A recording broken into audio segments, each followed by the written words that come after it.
Telangana RTC చేసి వైద్యం Thomas Reddy ఉన్నారు. ఎలా జరగబోతుంది సమ్మె? సమ్మె ఇవాళ అందరూ పోటీ పడి సమ్మె చేస్తూ ఉన్నారు. అంటే సమస్యల వలయంలో ఆర్టీసీ ఉద్యోగులు ఉన్నారు, ఆర్టీసీ ఉంది కాబట్టి కార్మికులకి గత్యంతరం లేని పరిస్థితులలో ఈ ప్రభుత్వానికి ఎన్నోసార్లు మాట్లాడేదామని చెప్పిపోయినా నోటీసులు ఇచ్చినా సమ్మె నోటీసులు ఇచ్చినా మాట్లాడని పరిస్థితి వచ్చింది కాబట్టి తప్పనిసరి పరిస్థితుల్లో సమ్మె చేసినాం. సమ్మె నోటీసు ఇచ్చి 40 రోజులు అయిన తర్వాత నిన్న ఒక కమిటీ వేసిండ్రు, 4 ఐఏఎస్లు ఒక మా ఎండి గారిని పెట్టిండ్రు. వాళ్ళు ఏమన్నారంటే మీరు అందరూ మాట్లాడండి అంటే అందరం మా బాధలు 3 గంటలు చెప్పిన తర్వాత వాళ్ళు ఒక ½ అవర్ మాట్లాడి మేము 4 వారాలలో సమ్మె దీని 32 అంశాల మీద మేము నివేదికని వాళ్ళకి గవర్నమెంట్కి ఇస్తాం, మీరు దీన్ని పోస్ట్పోన్ చేసుకోండి అన్నారు. అంతే తప్ప శాంటిటీ అనేది ఎక్కడ రాలేదు. కాబట్టి అది కరెక్ట్ కాదు. నివారణ చర్యలు చేపట్టండి, సడన్గా చెప్పేటి కొన్ని చెప్పండి, కాలయాపన ఏముందో చెప్పండి, తర్వాత ఏం మాట్లాడదామో చెప్పండి. మేము కూడా భేషజాలకు పోమని మేము చెప్పినాం. అయినా వినకుండా వాళ్ళు లేచిపోయినారు. మేము లేచి వచ్చినాం, సమ్మె సైరన్ మోగించినాం. రాత్రి అర్ధరాత్రి నుంచి ఎక్కడ బస్సులు అక్కడ ఉన్నాయి. 37,000 మంది ఆర్టీసీ ఉద్యోగులు, ప్రైవేట్ ఉద్యోగులు, అవుట్ సోర్సింగ్ వాళ్ళు, హైర్ బస్ వాళ్ళు ఇంకా అందరూ కూడా ఇలా సమ్మెలో ఉన్నది మీరు చూస్తూ ఉన్నారు. కాబట్టి సమ్మె అనేది ఆర్టీసీ వాళ్ళు దిగుతే వెనకకు పోయేది ఉండదు. ఆర్టీసీకి ఉన్నటువంటి గొప్పతనం అదే. ఇవాళ తెలంగాణ తెచ్చింది మేమే. తర్వాత గత ప్రభుత్వాలలో కూడా ఇబ్బందులుంటే చంద్రబాబు మీద సమ్మె చేసినాం, చంద్రబాబు ఇంటికే పోయిండు. అట్లాగే కేసీఆర్ మీద 53 రోజులు సమ్మె చేసినాం. ఆయన అన్ని చేయన్నోడు కూడా అసెంబ్లీలో బిల్లు పెట్టిండు. తర్వాత మన గవర్నర్ దగ్గర అయితే కూడా మేము కూడా పోయినాం, అక్కడికి మాట్లాడినాం. తమిళసై గారు ఆస్తులకి రక్షణ అన్నీ అని చెప్పి వారు సైన్ పెట్టిండ్రు. ఇలా శాంటిటీ వచ్చింది. కేవలం అపాయింటెడ్ ఇవ్వలేదు.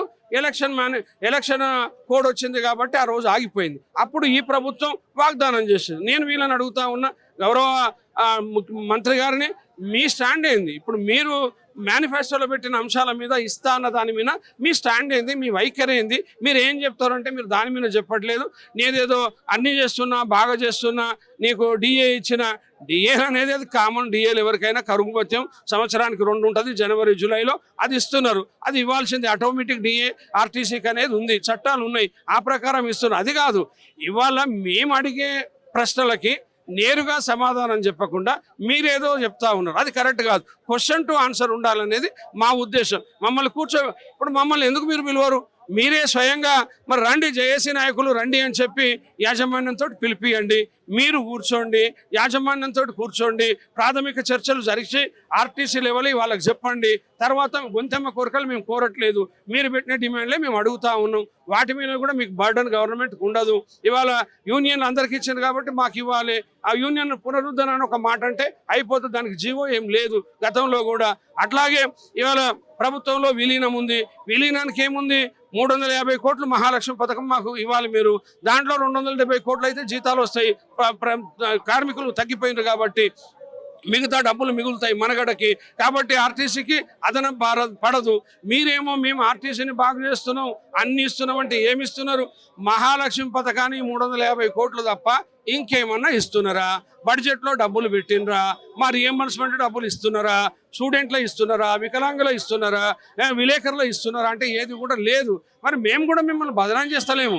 ఇవాళ మాకు బాధ కష్టం ఉంది కాబట్టి, ఇవాళ మాకు అభద్రతా భావం ఉంది కాబట్టి ఇలా మీరే అడుగుతున్నారు. ఓ దిక్కేమో కార్మికులని మీరు వేరే జోన్లకు పోండి అని చెప్తా ఉన్నారు. వేరే జోన్లకు పోతే ఇక్కడ ఉద్యోగాలు ఉండవు కదా. ఎలక్ట్రిక్ బస్సులు రావడం వల్ల మీ ఉద్దేశం ఏంది? అది మోడీ ప్రభుత్వ విధానాన్ని మీరు ఎందుకు ఇంప్లిమెంట్ చేస్తూ ఉన్నారు? మీరు కొత్త బస్సులు మీరే కొని మాకు ఇస్తే మేము తీసుకుంటాం. రెండోది ఆర్టీసీ కూడా కొంత కొంటది, మా కాళ్ళ మీద మేము ఉంటాం.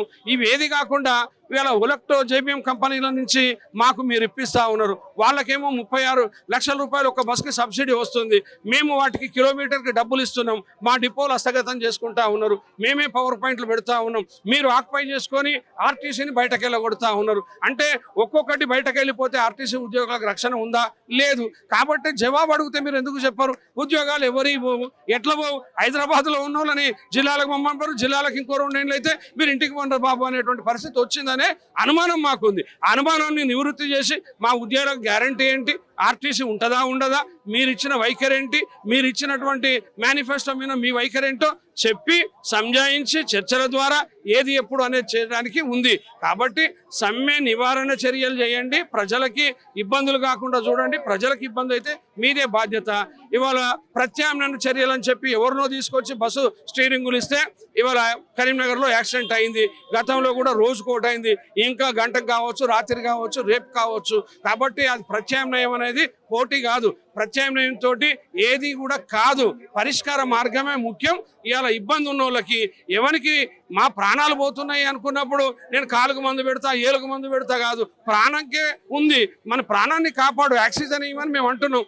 ఆ విధంగా కాపాడి పెద్ద మనసుతోటి మంత్రి గారు ఇప్పటికైనా చర్చలకు పిలవండి, కూర్చోబెట్టండి, మేము మాట్లాడతాం. మాకు భేషజాలాలు లేవు, మీరంటే గౌరవం ఉంది, ప్రభుత్వం అంటే గౌరవం ఉంది.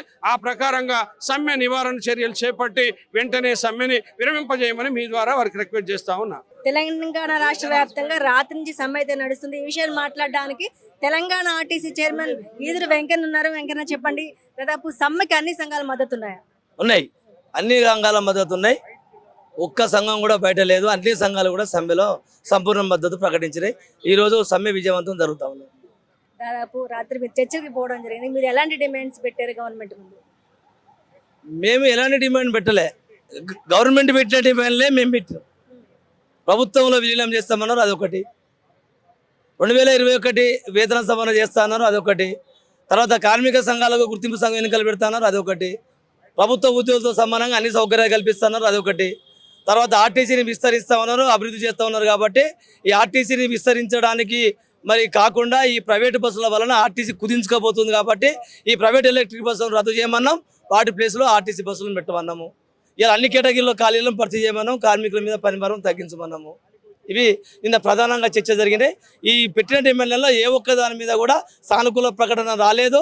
వారు చేతులు లేబట్టి వెళ్ళిపోవడం వలన ఆ ఐఏఎస్ కమిటీ వేశారు. ఐఏఎస్ కమిటీలో దీని మీద ఏ ఒక్క దాని మీద స్పష్టమైన ఒక హామీ రాకపోవడం వలన, ప్రకటన రాకపోవడం వలన, వాళ్ళు ఇవ్వలేకపోవడం వలన వారు చేతులు ఎత్తేసి వాళ్ళు వెళ్ళిపోయారు.